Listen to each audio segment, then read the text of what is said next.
Using civilians as a means to achieving military goals is considered a war crime and a gross violation of the international laws governing armed conflict. Israel sees the use of human shields not only as a violation of international and national law, but as anathema to the moral and ethical underpinnings of its own society. For Palestinian terrorist organizations led by Hamas, using innocent civilians for both offensive and defensive purposes is not a moral aberration, but a fundamental element of their combat doctrine.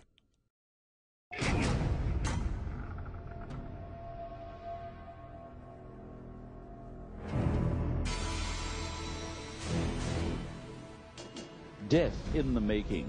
The casings of rockets are forged here, painted, then filled with explosives. The act of directing attacks against civilians and civilian targets contravenes the principle of distinction, perhaps the most fundamental of the laws of armed conflict. According to this principle, parties must at all times distinguish between civilians and combatants. Moreover, it is strictly prohibited to direct attacks at civilian objects or civilians not taking a direct part in hostilities. Hamas indeed distinguishes between civilians and combatants, but rather than avoiding civilians, it focuses its rocket fire at towns and cities in southern Israel with the aim of causing death, injury, and destruction, and sowing terror among Israeli civilians.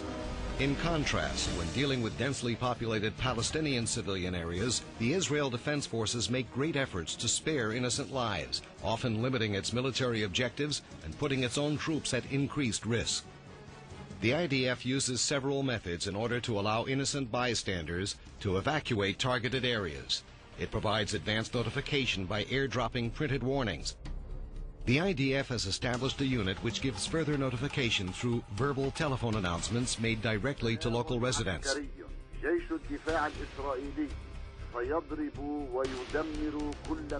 It also sends text messages directly to mobile telephones. When civilians have either been forced or chosen to remain near targeted areas, the Israel Air Force uses precision strikes only against identified targets, as in this image, with minimal, if any, collateral damage to innocent bystanders.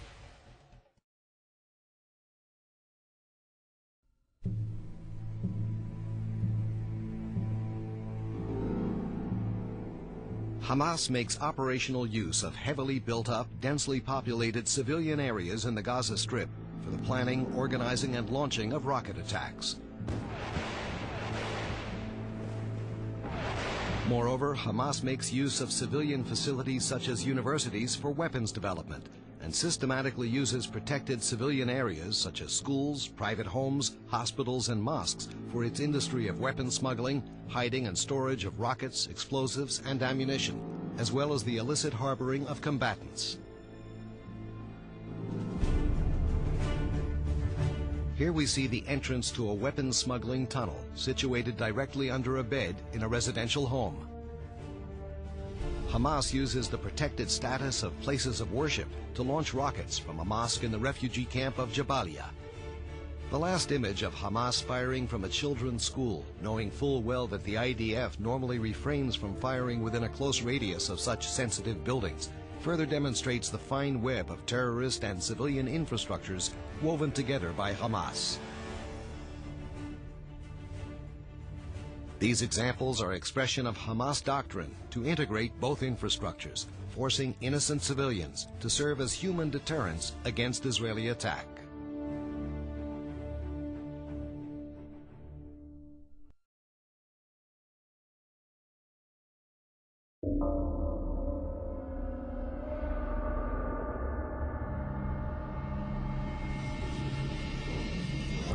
Human shielding involves the intentional placement of innocent civilians in harm's way in order to protect the lives of combatants or hide illicit military actions. The forceful sacrifice of an innocent sanctity of life is considered a war crime, but first and foremost, it is a reprehensible violation of the universal concept of human decency. Hamas has fully integrated human shielding as a basic element of its terrorist doctrine, initiating live fire attacks against Israel Defense Forces from within civilian crowds, hiding weapons manufacturing facilities and storage depots in residential buildings, and places of worship. فتحت الجوال وإذا به يسأل أنت أبو بلال الشعبي؟ قلت نعم. فقال أنا الأمن الإسرائيلي معك 5 دقائق دخلي أنت أولادك. فقفلت الجوال على الفور واتصلت ببعض الأصدقاء فهرع الأهالي عبر مكبرات الصوت وبلأوا سطح المنزل وظلوا حتى الآن يعني مرابطون على سطح المنزل إلى أن يشاء الله سبحانه وتعالى. Civilians, including women and children, are also exploited by being placed at military targets which Hamas expects to be attacked. المواطنون وفور سماع نبأ التهديد باستهداف المنزل خرجوا من منازلهم متوجهين إلى منزل الجعابير يشكل دروعا بشرية في محاولة لمنع قصف المنزل. ولذلك أصبح الموت عند الشعب الفلسطيني صناعة تجيده النساء، تجيده كل من في هذه الأرض. ذلك شكلوا دروعا بشرية من النساء والأطفال والشيوخ والمجاهدين، وكأنهم يقولون للعدو الصهيوني إننا نحرص على الموت كما تحرصون على الحياة.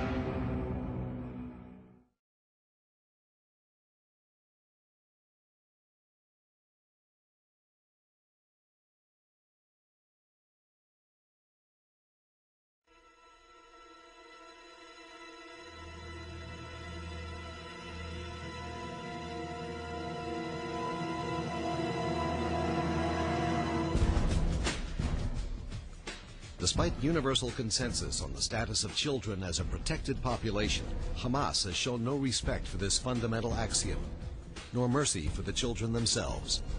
Hamas begins the process when the children's minds are still pure and unprejudiced, indoctrinating them to blind hatred of Jews and Israelis and a lust for sacrificing their lives in the name of holy jihad.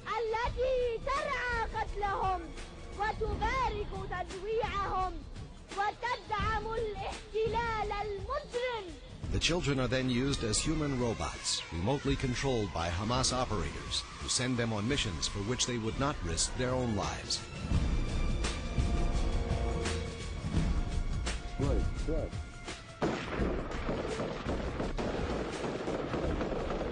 Under the guise and protection of their age and assumed innocence, these children are used as spotters in the front line of combat, used to retrieve weapons from fallen combatants, used to play in Qassam rocket launching areas to deter Israeli attacks.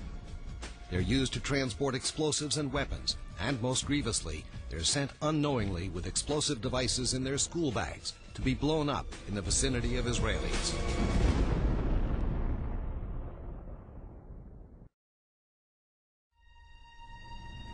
It is clear beyond any doubt that in its armed conflict against Israel and Israeli civilians, Hamas has systematically and deliberately perpetrated the most serious violations of the basic principles of moral decency and international law. It acts in complete disregard for the well-being of civilians on both sides of the conflict, mounting a direct assault not only on the law, but on humanity itself.